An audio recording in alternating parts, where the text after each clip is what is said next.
Well, to set the stage, I guess, let me start with this. For people that don't know, the pandemic had a big effect on the economy. Um, to try and like quantify this for folks, we lost more jobs in the month of April last year, March and April, than like we have lost since like the Great Depression. Um, America shed like 30 million jobs in like a 3 or 4 week period, setting records every single week for the number of people shifted onto the unemployment system and all that. Obviously, as the pandemic has played out, we reopened our economy and, pushed everyone back out into the workforce.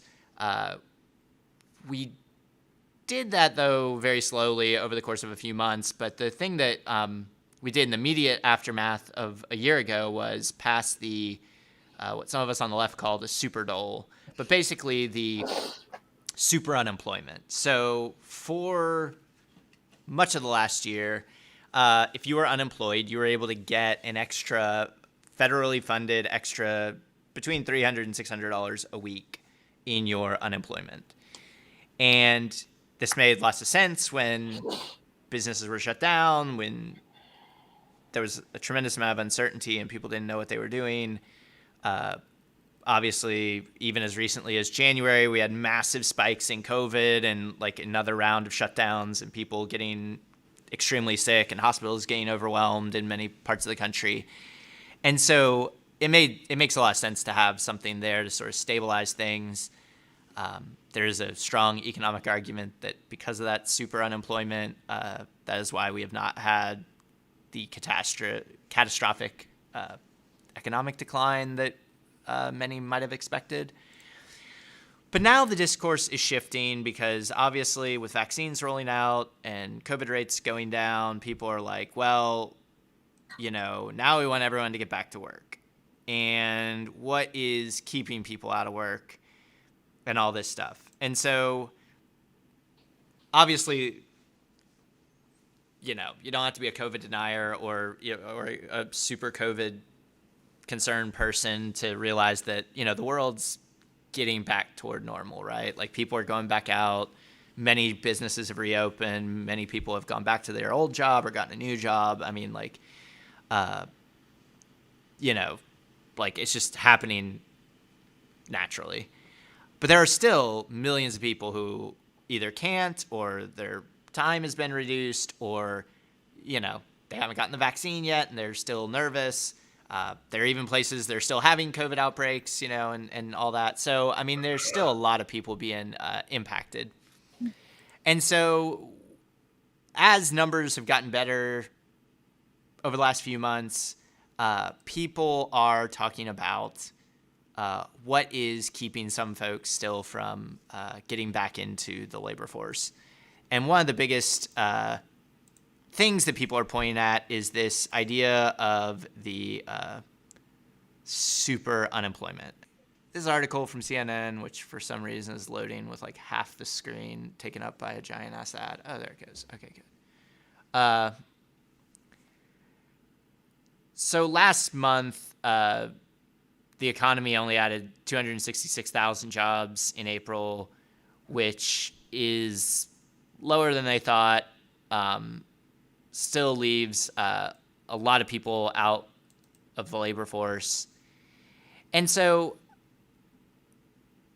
what Republicans are targeting is this $300 extra a week. The initial super unemployment, just so people understand, it was basically what it did was it took state unemployment and boosted it up to what would be the equivalent of a $15 minimum wage. So that was the compromise they set out to decide on, was like, no matter what your unemployment, because unemployment traditionally in states replaces very little of your wage, especially if you're a higher wage earner. So you take a massive hit to go on unemployment. And, because of a pandemic that was not your fault, it doesn't make sense to put all these, 30 million families in financial crisis because of a global pandemic. But what has happened is, or the argument that people are making up in their heads is that, well, now, because of this super unemployment, which again, mind you, is finite, has started to expire, all this other stuff. People are choosing to stay out of the workforce because they get more money on unemployment. And, we won't know for a while how true that is. I mean, obviously there is some argument, just rational thought behavior, that people will take a good deal and run with it. But again, it's hard to make that claim because, one, unemployment is finite, so it runs out. Like, you can't stay on it forever. Even the super unemployment has I think a 27-week maximum. So again, that's only a few months. And we've been in this pandemic now for over a year. So my thing would be is like, what are the other possible reasons people wouldn't rush back into the labor force? And so I think that's going to be, sorry, that was a little bit of a long setup. I think that's going to be the sort of setup for today. Yeah. What did I miss, or what questions would you have to Well, start us it's off? like, I have a few things. First of all, I think it's despicable that people are saying like, oh, well, these people are lazy because they're choosing to stay on unemployment versus going to work. And the truth about that is that one of the things we haven't seen come out is how many women are now filing for this unemployment, because it is well documented that the pandemic has removed far more women from their workplace than it has from men. And the simple answer for that is that women are predominantly in charge of child rearing. That's something that the stereotype has existed within our culture and many cultures for decades and centuries, and it doesn't look like it's going away anytime soon. And so with children having to stay home, with daycares closing and things like that, we have seen a massive amount of women come from the workplace back into the home. And so, of course, those women are going to need their unemployment to make up for that, because that is a critical area that they need to fulfill. And there's very little households that can survive on a one income family anyways. And so that's a huge factor we have to take into consideration in this. The other thing is that the pandemic has not only revealed the ways in which, jobs are lower paying, the way that people are taken advantage of, but the way that employers treat their employees. What did they value during the pandemic? I've seen this many times where it's like, oh, great questions, in job interviews when they say, okay, do you have any questions for us? To say, yes. What did you do for your employees during the pandemic? Because they want to know, did you refuse to let them work from home because they had childcare issues? Did you tell them to come in and give them a mask and that was it? Did you fire them all for the time and then expect them to come back after you were like, okay, bye? Did you wipe your hands with your employees and not think about them? Did you continue healthcare coverage even if you let them go? There are so many ways that the pandemic has really shed a light on this issue. But I think the pandemic has also shed a light on the broader sense that there are just jobs that Americans don't want to work. There are several hundreds of thousands of jobs that Americans have washed their hands with and said, I'm not working for this little, I'm not working in this conditions. And those are jobs that migrant farmers have picked up. These are a lot of jobs that our immigrant community have stepped into because Americans are saying no. And then they're saying, oh, there are people saying, oh, they're taking our job. And I'm like, I'm sorry, are you going to go pick oregano? No, I don't think you are. And so. Well, and from a labor supply standpoint, so you had the pandemic pulling a lot of people out for lots of reasons. As Athena mentions in chat, 600,000 people died. So how many of those folks worked in industries or had to take care of somebody or had to deal with that?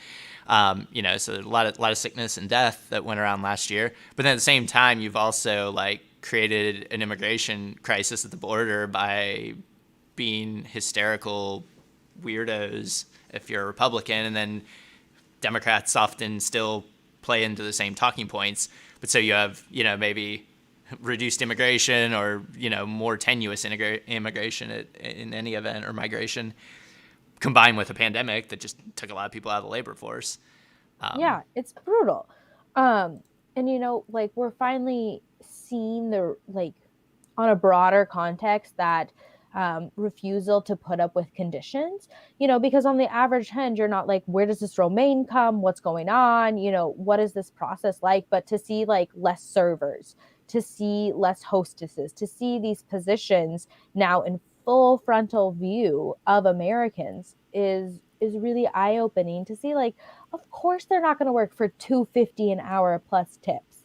And like I am a very good tipper. I have been tipping like more than 50% this whole pandemic just because I'm like, I feel so bad. Like, how do I help you? Even if I'm doing curbside pickup, I'm like, well, someone cooked this food and it's like, Happy Mother's Day. Here's a $30 tip. Like, I'm, Right.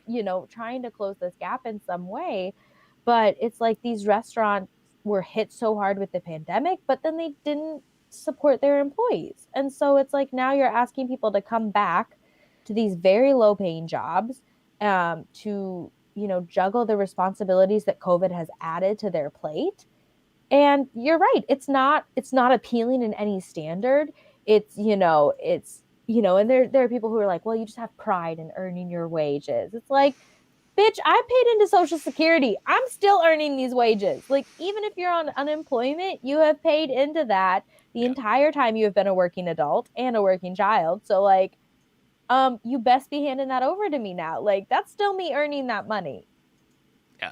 Yeah. No, I mean, that's the thing is like all these programs are based off of pay-fors and stuff like that. So, I mean, unemployment insurance is an employer funded thing, but of course, it's money they could have been putting into wages or working conditions. So yeah, I mean, everybody pays in some way, shape or form. It's a form of insurance is what it is. Uh, so yeah. So looking here at, I'm trying to see if there's another article that Well, really encapsulates things. I do want to bring up one other point, and Yeah.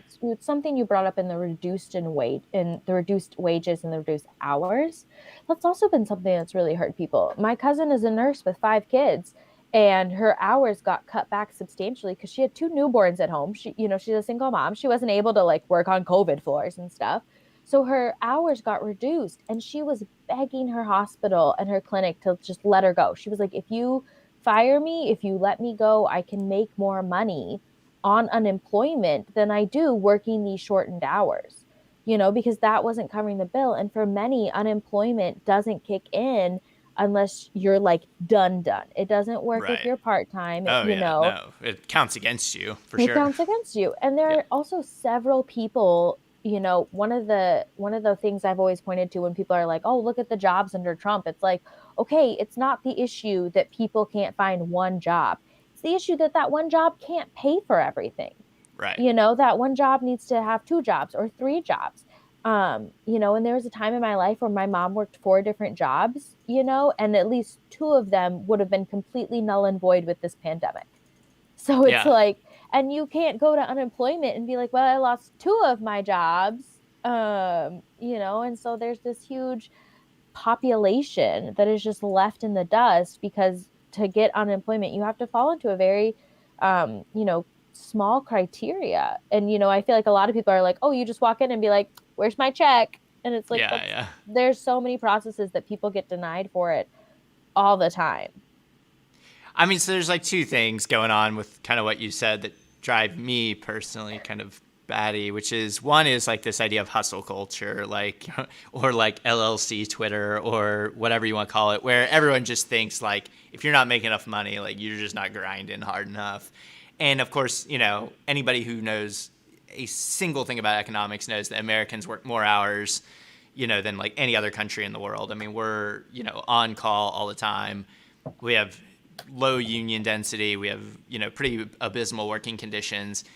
And so, but yet our productivity is off the charts. I mean, we've drastically increased productivity over the years, but our wages really haven't gone up at all. So there's the hustle culture thing, but then there's really the other side of it, the flip side of this very fucked up coin, which is resentment. And this idea that like, if somebody anywhere is getting something that I don't think is exactly what I should get, and it always punches down. They're never resentful of like people building 20,000 square foot mansions because they, bought into Bitcoin early enough and flipped it quick, or, made a bet on some company moving all of its production out overseas. Nobody cares about resenting that. Because they got other shit to deal with. Like, the reason they're not like, oh my God, Elon Musk and Bitcoin, blah, blah, blah, blah. The reason they're not doing that is because they're worried about how to make ends meet. Like, but what I'm saying though is like the resentment is always about like some poor person's getting, rent or food or basic health care, and I had to like pay for that, even though of course poor people pay for that too. But so this resentment is really what drives a lot of this conversation. It's like, well, I don't think, that barista worked hard enough to afford to survive, so I, want to deprive them in some way. And so like that's to me what really underpins this unemployment argument is resentment. Like I don't care that you have 5 kids and your hours have been cut in half and you'd rather go on unemployment. Like it's not fair that you get to sit at home with your 5 kids and like be miserable. Like what do people think you do at home with your 5 kids? Like right. It's not like you're having a fucking party. Like No. you're parenting 5 kids on a single income that is probably still drastically reduced from what it was. Right. And it's like there's so much ideas that they're like, oh, you brought up I had to pay, I had to work, I pay for my insurance. It's like they don't even calculate. It's like maybe I shouldn't have had to do that. Like, what if we built a society where I didn't have to hustle no matter what stage in my career I was in to afford to, have my basic health care, to have, dental and these things that, produce, or I didn't have to scrounge so much to like pay for my meals. Like, what if we just took better care of each other as a whole? And they're like, no, that's not what I want to keep being pissed at these poor people.